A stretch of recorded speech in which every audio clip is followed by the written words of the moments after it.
Hi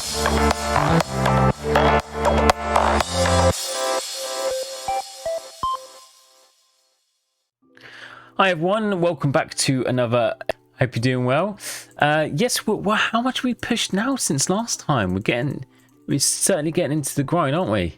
So I believe we're now at stage 77306. So nearly grinded an extra 1,000 stages since the last episode. It is getting a bit slower now. So I'm going to do road to endgame videos just once a week, because literally I'm only doing about 1,000 stages a week. It's getting really slow about now. My main goal at the moment is just trying to complete as many sets as I can. So I'm trying to complete as many mythic sets. I will be, once I've completed Ruthless Necromancer, I will be changing to Shadow Clone build. So I will do a separate kind of video on the Shadow Clone build I'm going to use and update that, because that's a completely different strategy. But regarding your questions from the last episode, thank you for sending them in. JRK Gaming says, how does enchantment affect an artifact? So enchantment you can only get once you've got all artifacts. So once you've got 97 artifacts, you can then enchant your first item.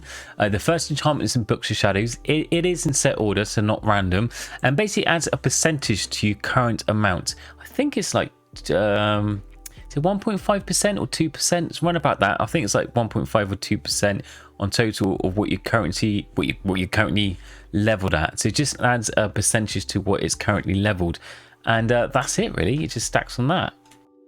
Carl says, can you share your mythic set after Ancient Warrior? What is next? So this is a clanship Pet of Hartmadas build. There's different types of set you can get. If it's just mythic set, you can choose between Mechanized Sword. See, I personally, on this Road to Endgame guide, I chose Ancient Warrior, and then the next one I did was Treasure Hunter. But some people suggest that Mechanized Sword might be the second mythic set to get, because it does help you push. But I would say after you got Ancient Warrior, it would either be Treasure Hunter, Mechanized Sword. If you are looking to stick with clanship build, then maybe Ironheart is quite a good one. Then after that could be the Fallen Angel, because that helps with all builds. It's pretty decent. If you were looking to change build after that, then it'd be Ruthless Necromancer for Shadow Clone and Ancient Guardian for Heavenly Strike. And if you're not that active player, then maybe it might be worth getting Dark Predator. So that's the sort of orders I would get if it was mythic sets. 17X says, what is the best way to push around 91,700 max stage? I'm currently using a hybrid Shadow Clone build. Should I keep on doing BOS outside of tournaments? Yes, the leveling up book shows outside of tournament and leveling up your artifacts inside the tournament is still a viable tactic. When you get very late games, let's say like 90,000 plus, I tend to do a mix of both. So I always make sure my Books of Shadows is leveled up high. So for example, minimum over 60%. If I get near 80% or more, fantastic. But if it's very easy to keep it like above 80%, then I might level up my artifacts and then go back to level up my Books of Shadows, even outside of tournament, just because it's such a grind that, you know, when you level up your Books of Shadows, if you're playing lots and you level it to like 90-95%, it's not going to make that much difference in a tournament, because you should be able to get first place tournament quite easily. When you're late game, getting first place is very easy. It should be, you know, first or second place is very easy to do. So you don't have to worry about prepping that much anymore. So it's more about spending.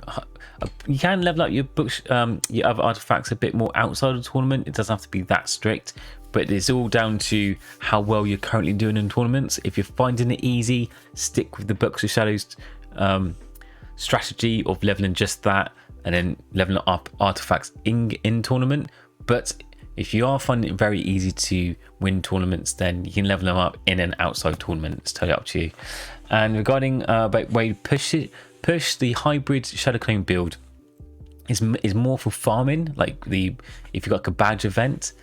But if you want to do push, you could change to Heavenly Strike build, a Heavenly Strike push build that will help you push a lot more stages, or even a Shadow Clone push build that'll probably help you push a bit more stages.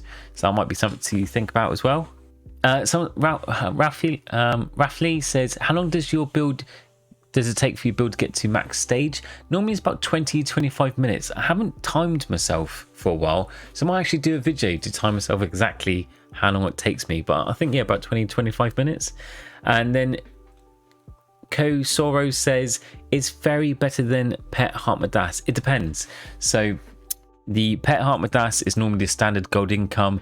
Normally people only have fairy if you can skip adverts. So when you get scary fairy ads like this, oh, I didn't have any pop up, but if you get a fairy ad, if you can skip it, then fairy might be a better income. But also it depends on your artifacts and equipment. For example, let's go to the main gold source. If your highest equipment has a fairy gold income bonus attached to it, then that might be better. But then if it's got a very high Hartmadas gold income bonus attached to it, then that might be better. Again, if you got artifacts, so for fairy gold, you need Great Fey Medallion artifact. If you haven't got that, I wouldn't swap because that's very, very much needed. So it depends if you've got the artifact, equipment, and if you can skip adverts. I mean, if you're happy to watch them, that's fine as well. You can still choose fairy. And also, just a quick reminder, the new anniversary event is starting midnight UTC tonight, and that's the 4th year anniversary of Attack Titans 2. So they got the special Tiny Titan event set, unique profile background echoes of the past, and new avatars to collect. So that all that fun stuff should switch on automatically when you tonight. So make sure you have your game updated in the App Store if you haven't already, and collect all those goodies when they come in. Now, thanks very much for all your comments and questions. I love receiving them. If you've got any specific ones, feel free to drop them below. I'll answer them in the next video. You can also drop by on Twitch every Sunday, 8 PM GMT, where GMT time, which I do like Q&As. We hang out and have some fun and games. So I hope to see you all in the next video, and take care. Bye.